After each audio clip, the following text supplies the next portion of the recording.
make a story of it all year. It's impacted our football team. Jenny. And it's hurt our football team. Let's call a spade a spade. If they want to fire me, go ahead. I believe in what I've done. I don't apologize for what I've done. I don't apologize for you. I don't apologize to anybody, myself or the staff. Our record since I've been here speaks for itself. And this program's heading in a good direction. You choose not to think so, that's your prerogative. All I know is myself, the staff, the people who have been associated with this program since I've been here can look themselves in the mirror and feel good about what they've done. All right, strong words there from Coach Bo Pelini. 6 straight 4-loss season for Nebraska. Tom Osborne never had that in his 25 years there. But he's been facing a lot of criticism this year because of that. Guys, you've been in there. What's it like to face that type of criticism as a head coach? Hand it to him first. I've been in there, and Bo Pelini couldn't handle this any worse. You're challenging people to fire you? Think about what he's done this year. I'm just going to take that, and then I'm going to take the tape that was surfacing about him criticizing the fans of Nebraska. Now, look, you can criticize some people, and you can criticize from some fan base, but how do you possibly criticize the fans of Nebraska football? They travel better than anybody. They're completely insane about their team, and privately you're doing it, and now you're on television telling everybody to fire me? If I'm the president and I'm the athletic director, I say, okay, big boy, you wanted me to fire you? We got it. Out. Clean your stuff, and let's go. I would have had enough.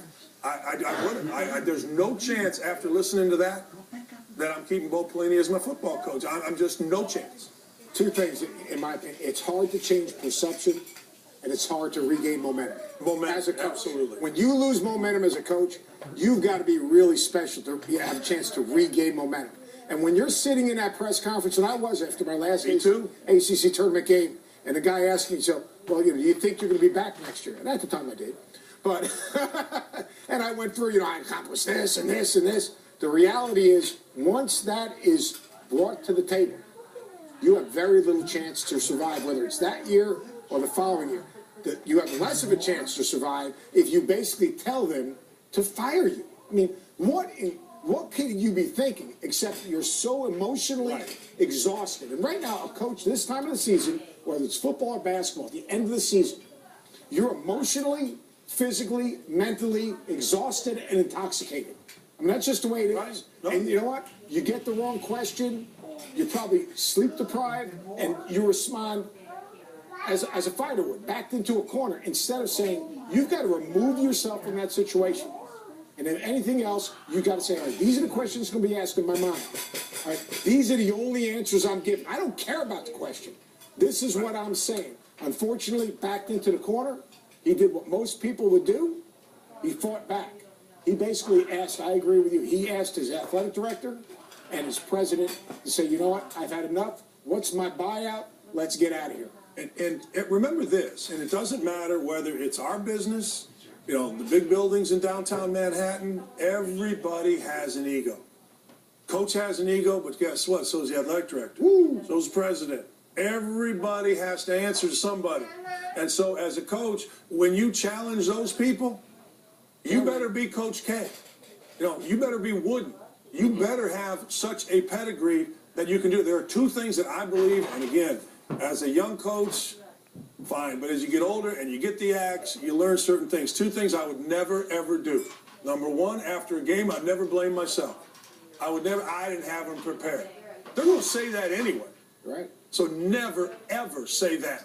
Don't blame the players. Figure out how to say what you need to say. You don't even have to answer that question. You're going to say what you're going to say. Yes. And, that's it. You can ask whatever question you want.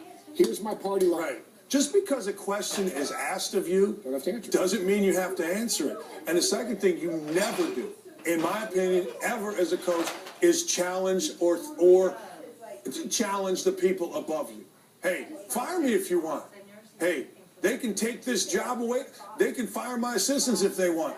Hey, they can do. You never, ever challenge those people, ever. And you know what? Because those people, in the end, one, they're probably looking for a reason, number one. Sure. Number two is the reality of college athletics, head basketball coach, head football coach, they make a lot more than anyone else on campus. And whether ADs or presidents or administrators want to admit it, They're jealous of you.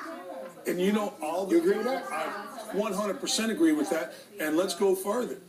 All the professors that you see on campus that are complaining about one aspect of college athletics, and they're writing in the journals of higher education, hey, underneath all that, they're hostile that the head coach is making $4 million. They're hostile when they see Kirby Smart, the defensive coordinator, making over $1 million a year. The assistant basketball coach between $250,000 and $500,000. They don't like it. So, as you said, that is the reality. That's you know something else.